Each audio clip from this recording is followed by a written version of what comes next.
दोस्तों, क्या आपने कभी सोचा कि हम इंसानों की कहानी कहाँ से शुरू होती है? 19वीं सदी के एक साइंसदान ने इस सवाल का जवाब ढूंढने की जसारत की। नाम था चार्ल्स डार्विन।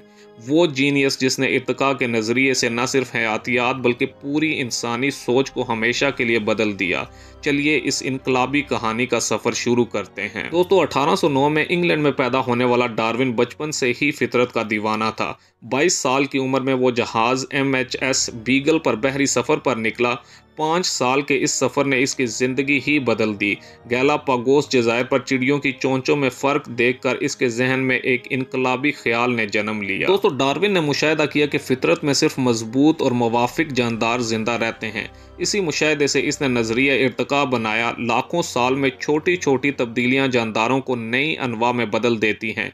मगर डार्विन डर गया, क्या मुआशरा इस इनकलाबी ख्याल को कबूल करेगा या नहीं। दोस्तों, 1859 में डार्विन की किताब ने दुनिया को हिला कर रख दिया। लोगों ने एहतजाज किया कि क्या इंसान बंदर की औलाद हैं। मजहबी रहनुमा गुस्से में थे, मगर डार्विन ने डट कर कहा कि हकीकत को छुपाया नहीं जा सकता। इसकी हिम्मत ने साइंस को मजहब से एक अलग रास्ता दिखाया। दोस्तों, डार्विन का नज़रिया आज भी जिंदा है। जिन्नियात और फोसिल्स ने साबित किया कि इर्तिका सिर्फ एक नज़रिया नहीं, ये ज़िंदगी का ढांचा है। कैंसर का इलाज हो या वैक्सीन की तैयारी, डार्विन का काम हर जगह नजर आता है।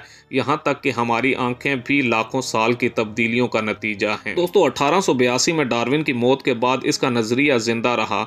आज इसे मॉडर्न साइंटिफिक स्टडी की बुनियाद माना जाता है। मगर इसकी सबसे बड़ी मीरास क्या है?